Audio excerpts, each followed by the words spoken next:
So in this video, we are going to be looking at the standard algorithm for multiplying decimals.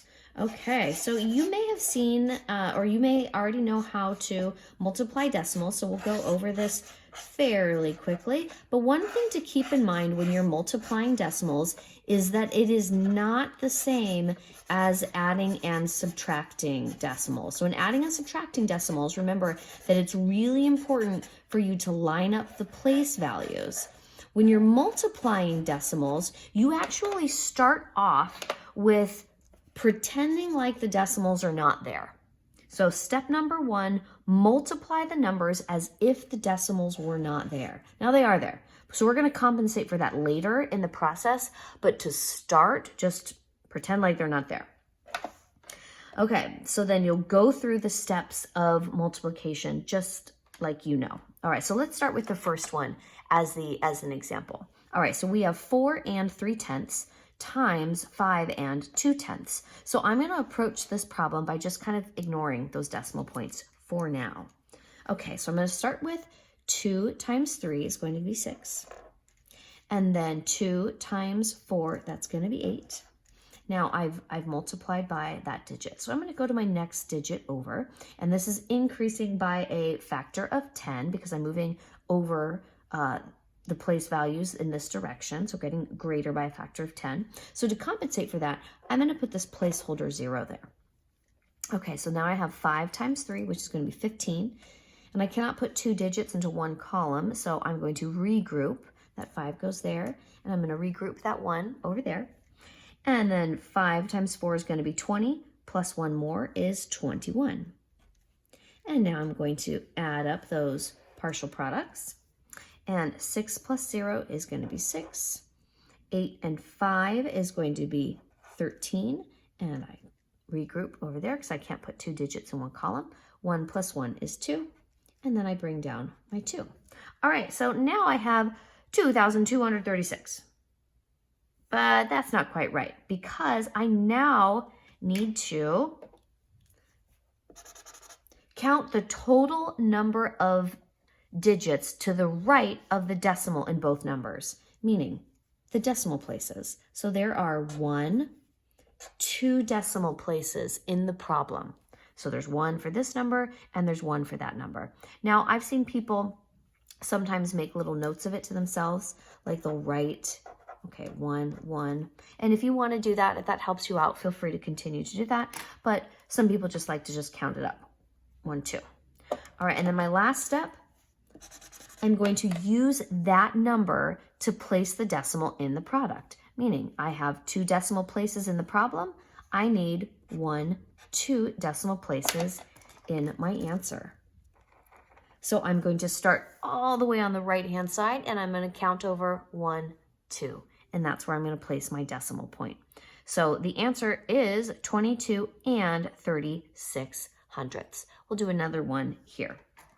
All right, so I'm going to take my numbers and notice how I line them up all the way to this side. Imagine, if you will, that there's just I like to think of like a little brick wall or something. Okay, there's my bricks. And you're just shoving your numbers all the way to one side, regardless of where the decimal point is. Because remember, step 1, multiply the numbers as if they're not there. So treat it like 267 times 12. All right, so let's go ahead. Actually, why don't I use the blue? So 7 times 2 is going to be 14. And I'm going to regroup there. 2 times 6 is 12, plus 1 more is 13. Carry my 1. 2 times 2 is 4, plus 1 more is 5. All right, next column over, I'm multiplying this 1, and this is increased by a factor of 10 because I'm in the next place over. So to compensate for that, I'm going to put a placeholder of 0. And now 1 times 7 is going to be 7. 1 times 6, 6. 1 times 2 is 2. And now I'm going to add those up. So 4 plus 0 is 4. 7 and 3 is 10. And I'm going to carry my 1. 5 and 1 is 6. 6 plus 6 is 12. So 2, carry my 1. 2 plus 1 is going to be 3. All right, so now I need to count the total number of digits in the problem in both numbers. So 1, 2, 3, and 4. So there's going to be 4 digits in my decimal, four decimal places in my answer. So I'm going to use that number 4 and count over. 1, 2, 3, 4. And that's where my decimal point goes. So my answer is not 3,204, but rather 3,204 10,000ths. So that decimal point is really important. All right, last one we'll do together. Again, notice how the numbers, if I imagine this brick wall, they've been shoved up all the way against this brick wall. So the decimal points are not in line. They don't need to be in line, remember, because the first step is multiply as if they're not there. So pretend this is 813 times 75. Ignore it for now. All right, so let's go ahead and multiply. 5 times 3 is going to be 15. Carry my 1. 5 times 1 is 5, plus 1 more is 6. 5 times 8 is 40. All right, go to my next digit over, the 7. It's increased by a factor of 10 because it's my next column over. So I'm going to make sure I put that placeholder 0 to keep track of that. And now I have 7 times 3 is going to be 21.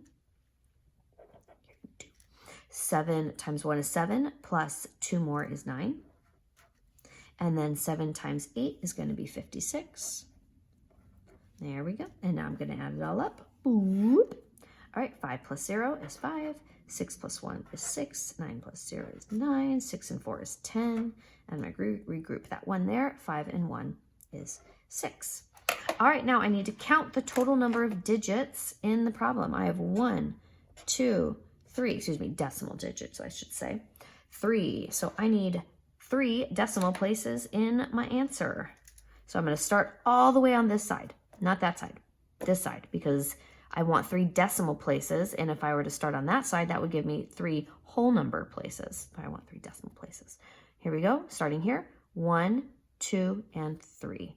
So my decimal point is going to get dropped right there. So my final answer is 60 and 965 thousandths. And that is how you multiply with decimals. Yay!